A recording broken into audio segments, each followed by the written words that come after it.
नारद जी ने कहा हम ऐसे नहीं मानेंगे, कोई प्रमाण दीजिए। तब चारुखमाई नारद जी को कथा सुना रहे हैं, गोकर्णोपाख्यान।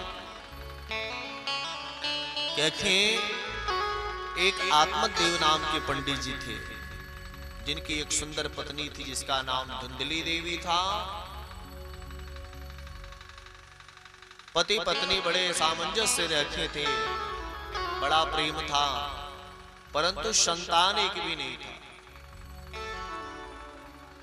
दुनिया के ताने सुन सुन करके आत्मदेव जी को बड़ी गिलानी भई।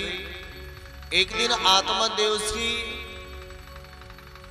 अपना घर छोड़ करके वन में चले गए। वन में गए, कहती महाराज अब या तो हम पुत्र प्राप्त करके ही घर आएंगे, और अगर पुत्र प्राप्त नहीं हुआ तो हम वापस घर नहीं आएंगे। वन में जाकर के रुदन करने लगे। कुछ संत महात्मा उधर से निकले, उनके कानों में रोने की आवाज सुनाई पड़ी। महात्मा जी आए, महात्मा ने कहा कथम ब्रह्मम रोदिष्टुम काते चिंतावलीयसी। हे ब्राह्मण देवता, आप क्यों रो रहे हो? कौन सी चिंता आपको सता रही है? मुझसे कहिए, अपने सारे दुख को बताइए, हम आपका निवारण करेंगे। आत्मदेव जी ने कहा महाराज एक दुख हो तब तो बताना, यहां तो दुख का भंडार है। सबसे बड़ा दुख मुझे इस बात का है, कितने वर्ष हो गए हम एक गृहस्थी बसाए हुए, लेकिन हमारे घर में कोई संतान नहीं। महाराज आप जानते हो कि जिस घर में संतान ना हो वो घर किसी काम का नहीं। जिस घर में बच्चों की किलकारी ना गूंजे वो घर बेकार है। एक गैया मैया का पालन किए कई वर्ष हो गया, लेकिन गैया मैया ने भी कोई बच्चा नहीं दिया। वृक्ष लगाते हैं, उसमें फल उगते हैं, परंतु कीड़े पड़ जाते हैं, खाने योग्य नहीं रह जाते। तुलसी का बिरवा लगाता हूं, जल प्रतिदिन देता हूं, परंतु वो बिरवा सूख जाता है। पितरों को जब तर्पण देता हूं तो पितर मानो रोनी सी आवाज लेकर के कहते बेटा आत्मदेव तेरे बाद हमको तिलांजलि कौन देगा? मुझे दुख इस बात का है कि मुझे कोई पुत्र नहीं है। आप मिल गए हो तो कृपा करके महाराज हमें एक पुत्र दे दीजिए। संतों ने समझाया कि पंडित जी क्या करोगे पुत्र लेकर के? महाराज पुत्र होगा ना तो हम सुखी हो जाएंगे। संतों ने कहा कि झूठा ज्ञान है। मुंचा ज्ञानम प्रजारूपम बलिष्ठा कर्मणो गति।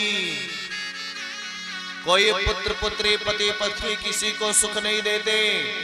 व्यक्ति अपने कर्म के बल पर सुख और दुख को प्राप्त करता है। पंडित जी कह रहे नहीं महाराज हमको तो बस पुत्र चाहिए। संतों ने लाख समझाया कि देखो भैया पुत्र लेकर क्या करोगे? मान लो पुत्र अगर कहीं लायक निकल गया तब तो ठीक है, और अगर कहीं पुत्र नालायक निकल गया तब तो सारा जीवन रोना पड़ेगा। भाई पुत्र नहीं है तो 2, 4, 10 वर्षों तक व्यक्ति रोएगा, आखिरकार अपने हृदय को समझा लेगा कि भाई देख हमारे भाग्य में नहीं था। लेकिन अगर पुत्र पैदा होकर के कीर्ति को कलंकित करे, समाज में बदनामी करे, रुलाए महाराज, तो फिर जीवन भर कष्ट भोगना पड़ता। आत्मदेव जी को पुत्र का मोह चढ़ गया था, क्योंकि नहीं हमको तो बस पुत्र चाहिए।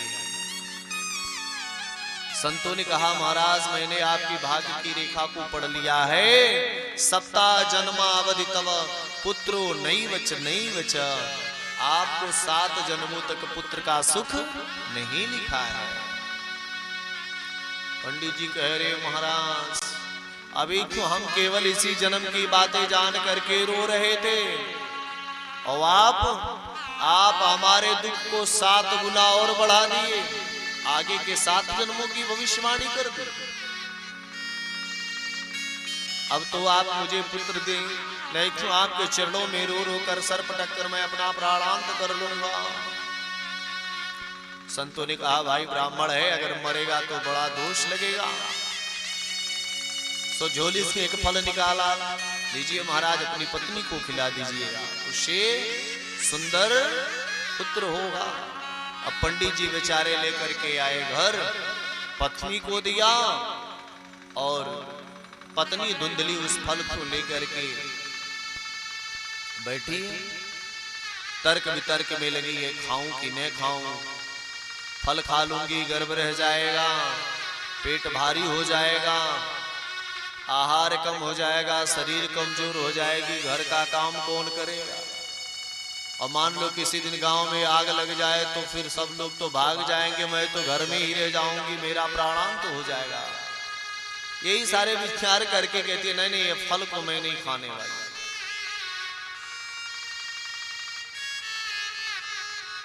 नहीं खाती, उस फल को एक देहली पर रख लिया। महीने दिन के बाद उसकी एक बहन आई जो बगल के नगर में रहती है, अपनी बहन से सारी बात बताई। बहन ने कहा भला फल खाने से पुत्र होंगे? पंडित जी को महात्माओं ने ऐसे ही उल्लू बना करके फल दे दिया कि बचे रहे इसी में, तो तू पुत्र की चिंता क्यों करती है? अब की बार मैं गर्भ से हूं, जो पुत्र होगा मैं ला करके तुझे दे दूंगी, उसके बदले में तू मुझे कुछ धन दे देना। और रह गई फल की बात, तो इस गैया को खिला दे। गैया को भी तो कोई संतान नहीं है। धुंधली ने उस फल को गैया को खिला दिया। समय बीता, धुंधली की बहन को पुत्र होगा, वो चोरी से ला करके धुंधली को दी और धुंधली ने शोर मचा दिया कि मुझे पुत्र प्राप्त हो गया। आत्मदेव जी बड़े मगन हुए, बड़े खुश हुए और कुछ ही दिनों के बाद उस गैया मैया को जो फल खिलाया था, उस फल ग्रहण करने का लाभ देखिए, परिणाम कि उस गैया मैया ने भी एक मानव पुत्र को जन्म दिया है। सारा शरीर मनुष्य जैसा है, केवल कर्ण जो है वो गौ के समान है। इसलिए आत्मदेव जी नामकरण करने बैठे, कहते गैया मैया का जो पुत्र है इसको नाम गोकर्ण रखते हैं, और जो अपना पुत्र है अपने पुत्र का नाम कहते हैं हमारा नाम आत्मदेव है, इसका नाम रामदेव रखने।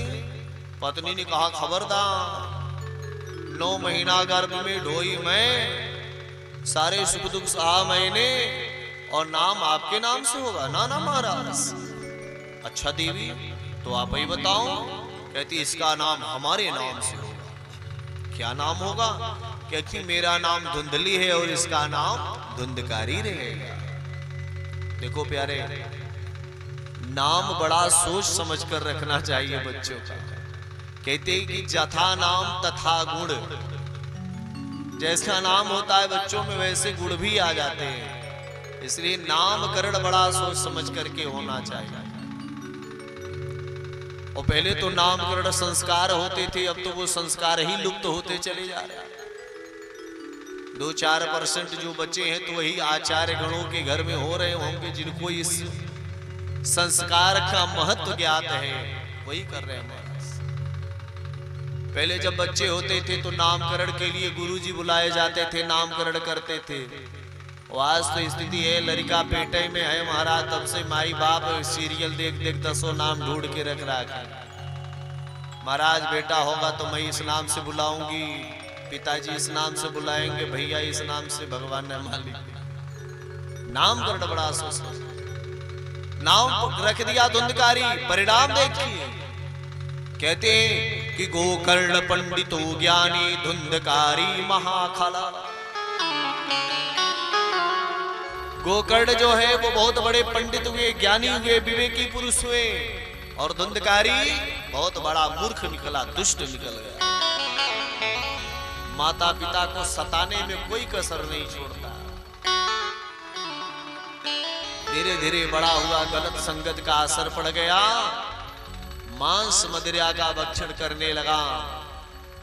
एक दिन पंडित जी समझाखे कि बेटा तू मेरे स्वर्ग जैसे घर को नरक बना दिया है।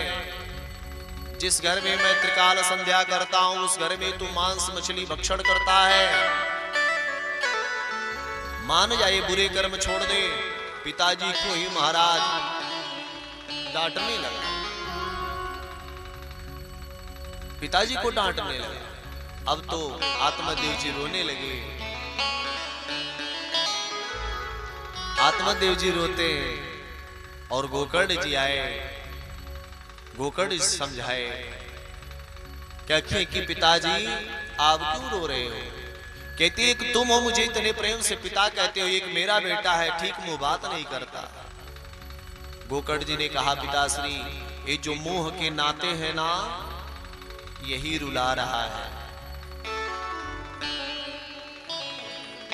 इस जगत में दो प्रकार की रस्सियां हैं जो जीव को बांध देती है, जिसके कारण इस जीव को रोना पड़ता है। देह में अहमता और इन रिश्तों में ममता। क्या ये ममता है जो आपको रुला रही कि ये मेरा पुत्र है मुझे ऐसा कहता है? कोई अपना है नहीं जगत में, आप उससे अपेक्षा ही मत करो। अरे जिस शरीर को हम और आप इतने सुंदर ढंग से पालते हैं, जब वो शरीर अपना नहीं है तो भैया ये दूसरा भला कैसे हमारा हो सकता है? गोकर्ण जी ने उपदेश किया, पिताजी जैसे ये शरीर पंचायती धर्मशाला है, पंचायती धर्मशाला होता है ना, गांव-गांव पंचायत भवन बने होते हैं। अब किसी को रहने का जगह नहीं था, उसने कहा मुखिया जी हमको ये धर्मशाला दे दीजिए कुछ दिनों के लिए। अब मुखिया जी धर्मशाला दे दी। अब तो जब 2 महीने रह लिया महाराज तो सोचता है अब इस धर्मशाले को कौन खाली करे, फोकट का मिला है, अब तो हम इसी में रहे। अब अपने को जब मालिक मनने लगता है तो जो पंचायत के सदस्य हैं धक्के मार कर उसको बाहर कर देते, चल निकल भैया ये तो पंचायत का है।